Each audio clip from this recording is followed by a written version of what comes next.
Good day. Here are the top stories we're following on this Friday, August 30th, 2025. We begin with a significant development in national politics that will shape the upcoming 2026 midterm elections.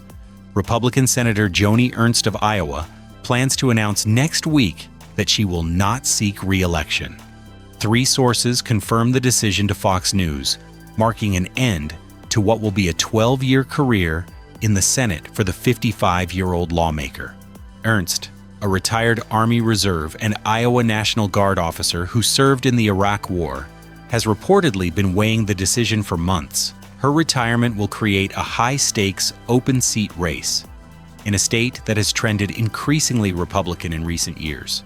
First elected in 2014 in a race to succeed retiring Democrat Tom Harkin, Ernst gained national prominence with her memorable "Make 'em Squeal" campaign ad, promising to cut pork barrel spending in Washington.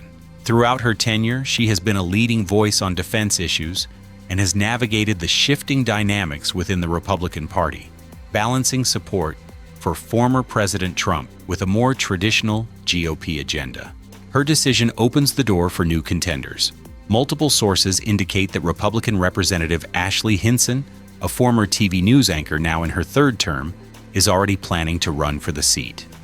On the Democratic side, the field is already forming, with 4 candidates declared, including State Representative Josh Turek and State Senator Zach Walz. While Iowa has shifted right, with Republicans holding both Senate seats and all 4 congressional districts, Democrats are feeling energized after flipping 2 state Senate seats in special elections this year. This race will be a key part of the broader battle for Senate control in 2026. Republicans are currently defending a 53-47 majority and are looking to go on offense. They see potential pickups in several states where Democratic incumbents are retiring, including Michigan, where Senator Gary Peters is stepping down, and New Hampshire, where Senator Jeanne Shaheen is also retiring. They are also targeting first-term Democratic Senator Jon Ossoff in the battleground state of Georgia. However, the GOP will also have to defend its own open seat in North Carolina, where Senator Thom Tillis has decided against seeking re-election. From the political landscape of 2026 to a tragedy prompting calls for immediate political action in Minnesota, Governor Tim Walz said today that it is time for the state legislature to take serious action to address gun violence. His call comes in the wake of a horrific shooting this week at a back-to-school event at Annunciation Catholic Church in Minneapolis. The attack left 2 children dead, 8-year-old Fletcher Merkel and 10-year-old Harper Moisky, and injured 18 other people, 15 of whom were children. Governor Walz, a Democrat, is reportedly considering calling a special legislative session next month to focus specifically on gun-related measures and has been in contact with state lawmakers. There is also an update in the investigation. Minneapolis Assistant Police Chief Christopher Gators confirmed Friday that investigators are now in communication with the shooter's mother, Mary Grace Westman. She had previously refused to speak with police and had retained a lawyer. At a news conference, city officials also addressed their response to the crisis. Mayor Jacob Frey stated that extensive practice and drills since the 2020 George Floyd riots have drastically improved coordination and communication channels between city and state agencies during emergencies.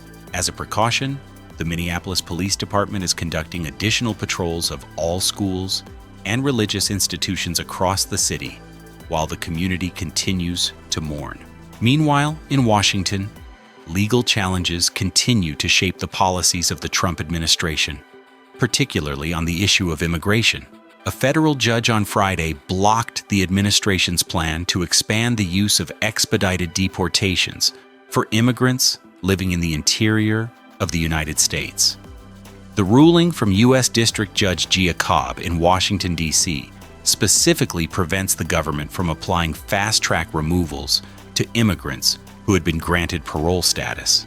Expedited removal is a process that allows authorities to deport an individual without a hearing before an immigration judge, a key tool in the administration's efforts to increase deportations. In her 48-page opinion, Judge Cobb was careful to note that her ruling does not question the constitutionality of the expedited removal statute itself, nor its long-standing application at the U.S. border. However, she wrote that applying the statute to a large group of people who have been living inside the country and who have not previously been subject to it requires more robust legal protections. The judge concluded that the government must afford this group due process, and that, in her view, the procedures currently in place fall short. This decision effectively halts, for now, a significant expansion of a cornerstone of the president's immigration agenda. And that wasn't the only legal setback for the administration's policies this week. A federal appeals court has also weighed in on the president's trade strategy, ruling that most of the so-called reciprocal tariffs, unveiled in April, are illegal. In its ruling, the U.S. Court of Appeals for the Federal Circuit found that President Trump exceeded his authority by incorrectly using his emergency powers to impose the import taxes.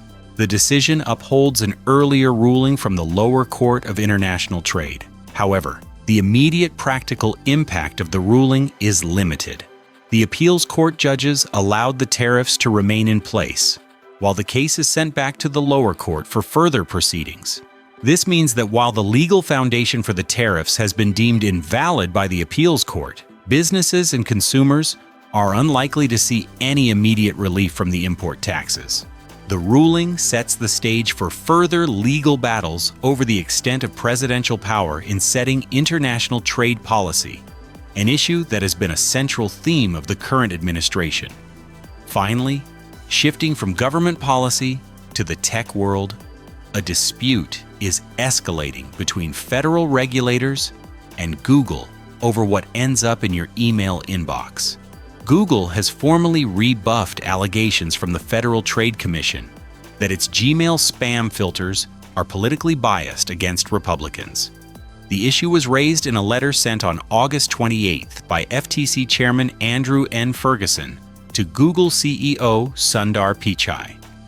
Citing media reports, the FTC alleged that Google's parent company, Alphabet, may be engaging in unfair or deceptive acts by using a partisan approach in how it filters spam. The Commission's letter claimed that Gmail routinely blocks or sends emails from Republican senders to the spam folder at a higher rate than similar messages from Democratic senders. In its response, Google has denied the allegations, defending the integrity of its filtering systems. The confrontation highlights a growing tension between big tech and regulators over the neutrality of algorithms and their potential impact on political discourse. The FTC's accusation that this practice could violate federal rules sets the stage for a potential high-stakes regulatory fight over how tech giants manage the flow of information to hundreds of millions of users.